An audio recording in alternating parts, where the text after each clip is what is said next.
Welcome back, viewers. You're watching WION The World is One. I'm Shivan Charna. This is Speed News. Let's begin.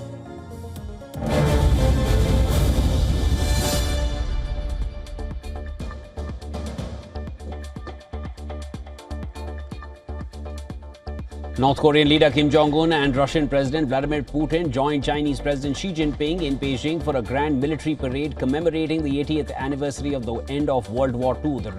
This rare diplomatic event showcased the strengthening ties among the three nations, which have faced Western sanctions and criticism.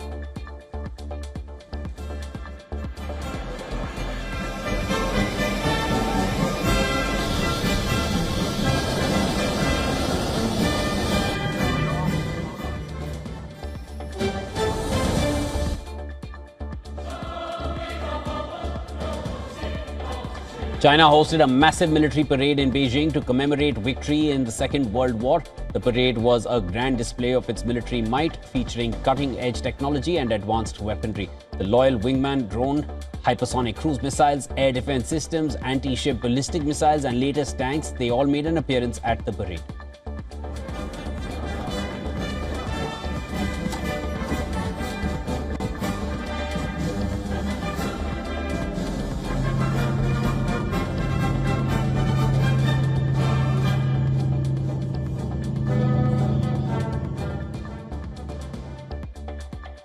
In his keynote address, Chinese President Xi Jinping called on nations across the world to eliminate the root cause of war and prevent historical tragedies from recurring.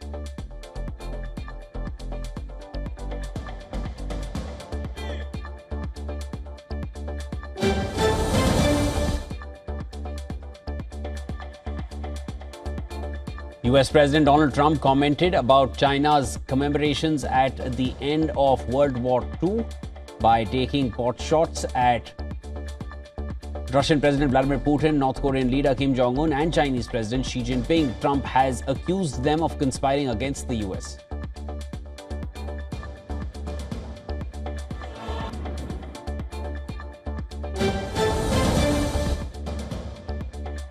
The US military conducted a strike on a vessel allegedly carrying drugs in the southern Caribbean, killing 11 people. Trump said that on his orders, US military forces conducted a strike on Tren de Aragua narco-terrorists, a designated foreign terrorist organization allegedly operating under the control of Nicolas Maduro. Trump said the strike occurred while the terrorists were at sea in international waters, transporting illegal narcotics heading to the United States. He added that no US forces were harmed in this strike. He warned those who bring drugs into the US of meeting the same fate.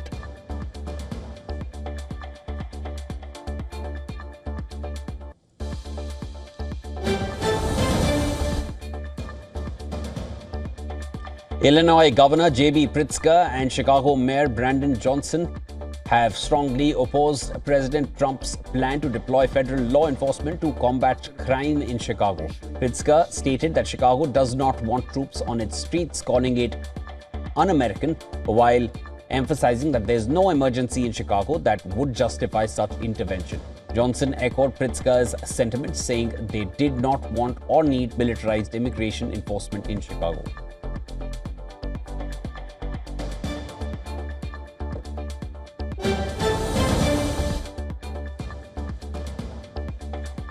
Police say a Houston man has been charged with murder in the fatal shooting of an 11-year-old boy after a prank in which the child knocked on the door of a home and ran away. Authorities say Gonzalo Leon Jr. was taken into custody and booked into the Harris County Jail in Houston on Tuesday. According to reports, a cousin of the victim told investigators that they knocked on Leon's door as a prank on Saturday night, commonly referred to as ding-dong ditching. The prank involves fleeing before someone inside the home opens the door.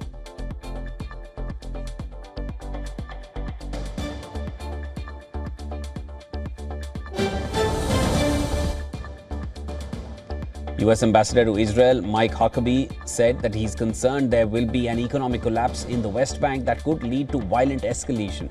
Huckabee says Palestinian Authority doesn't have enough money to pay salaries, adding that if the administration collapses, it will not be anyone's victory.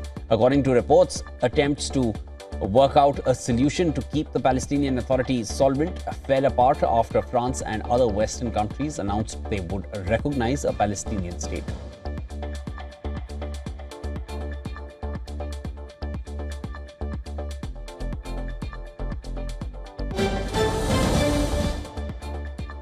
Israeli President Isaac Herzog awarded the Israel Defense Prize to Mossad for its pivotal role in the operation that eliminated former Hezbollah leader Hassan Nasrallah in Beirut last year. At a ceremony held at the president's residence in Jerusalem, Mossad officer G commended the agency's agents, highlighting their bravery and determination in carrying out the mission.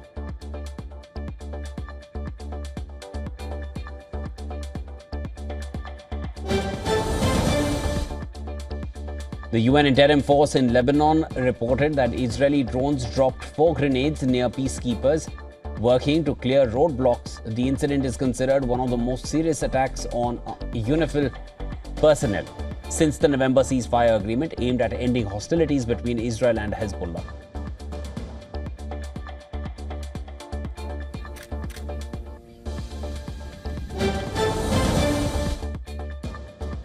In Pakistan, at least 25 people have been killed in 3 separate attacks in a single day. These include 14 people who died after a suicide bomber targeted a political rally in Balochistan.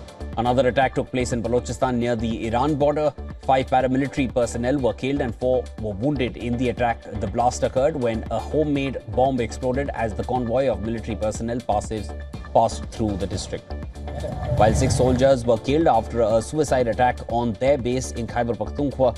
According to a government official, a suicide bomber rammed an explosives-laden vehicle into the gate of the camp, after which 5 more suicide attackers entered the base. The ensuing exchange of fire lasted 12 hours.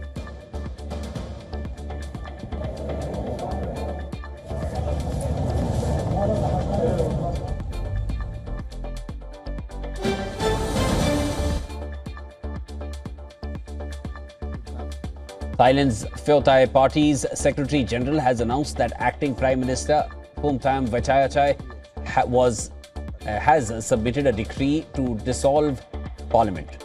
This move comes after the People's Party, Thailand's largest opposition bloc, backed conservative tycoon Anutin Charnavirakul as the nation's next Prime Minister.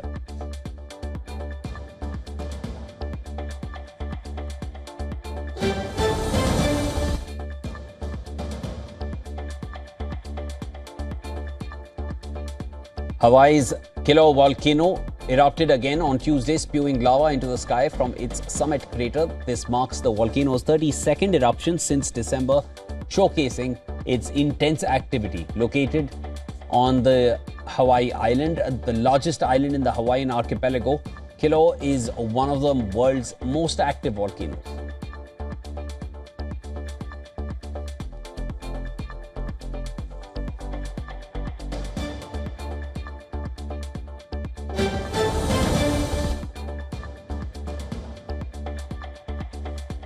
The Indian Meteorological Department has issued a red alert for the state of Punjab and surrounding areas, predicting extreme rainfall and floods. Punjab has declared all 23 districts in the state as those hit by floods. At least 30 people have died and at least 350,000 people have been affected as rivers continue to flow near the danger mark and reservoirs remain full in the state.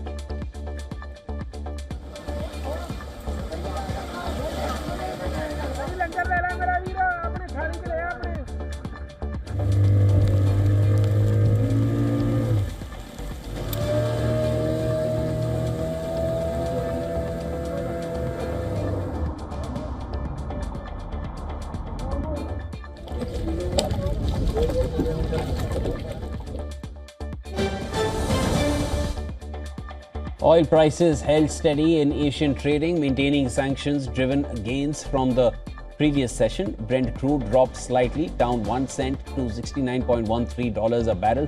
Prices received a boost after the US imposed sanctions on shipping companies linked to smuggled Iranian oil, while a dip in US crude stockpiles also supported the market. However, soft economic data weighed on prices, with US manufacturing contracting for the 6th straight month. The market is now focused on the upcoming OPEC Plus meeting this weekend, where analysts expect no major changes to production.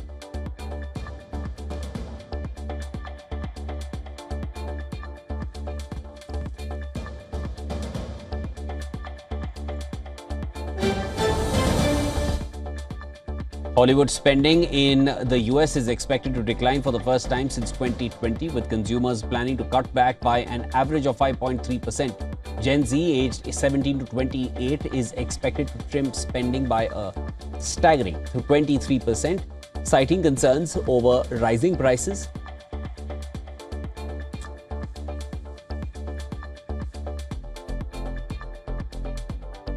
Despite this, millennials, Generation X and baby boomers, they plan to spend similar or more than last year. Experts say consumers are more deliberate about their holiday purchases this year.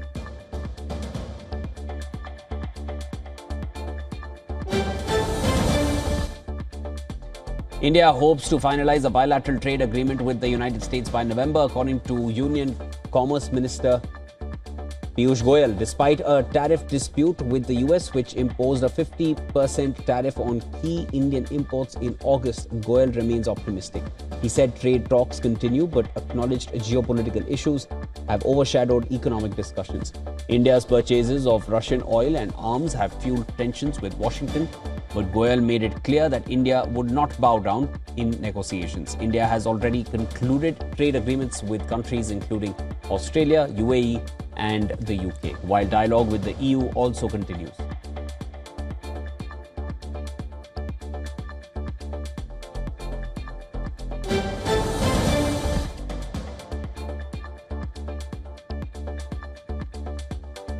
India's services sector surged to its strongest growth in 15 years in August, with the HSBC India Services PMI climbing to 62.9 in July.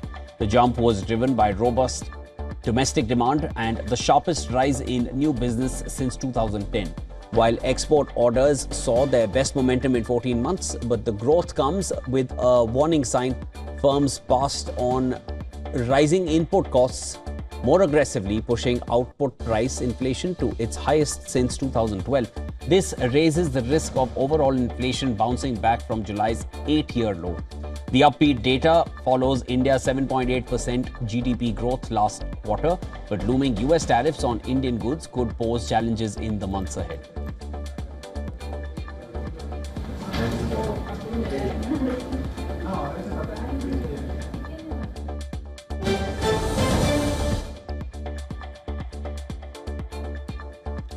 A US judge has handed Google a partial victory in a landmark antitrust case. District Judge Amit Mehta ruled that Google will not have to sell its Chrome browser or Android system, but must share key data with rivals to boost competition in online search. The ruling allows Google to continue making multi-billion-dollar payments to Apple for default search placement, a move regulators had sought to block. The ruling results from a 5-year legal battle between one of the world's most profitable companies and the US, where antitrust regulators and lawmakers have long questioned big tech's market domination. After the decision, Alphabet shares climbed 7.2%, while Apple gained 3%.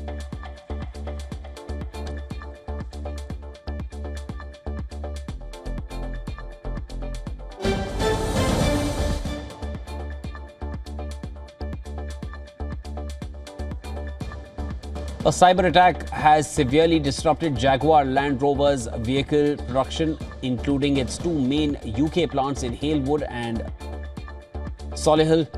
The company, which is owned by India's Tata Motors, took immediate action to lessen the impact of the hack and is working quickly to restart operations.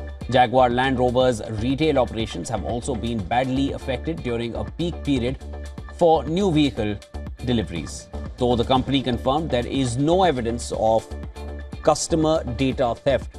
The incident began on Sunday, coinciding with the release of new vehicle registration plates.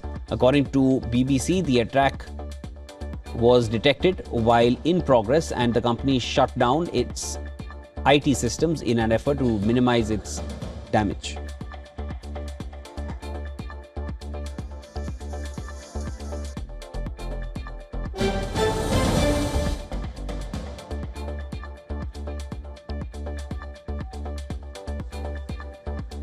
An Italian court has reduced a $1.32 billion fine imposed on Amazon in 2021 by Italy's competition authority for alleged abuse of a dominant position. The Lazio Administrative Court, based in Rome, upheld the regulator's main findings after Amazon appealed but ordered a recalculation of the penalty, citing insufficient justification for a 50% surcharge.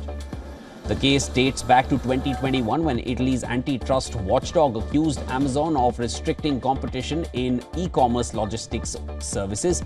This ruling marks one of the largest antitrust penalties against a US tech company in Europe to be adjusted through appeal.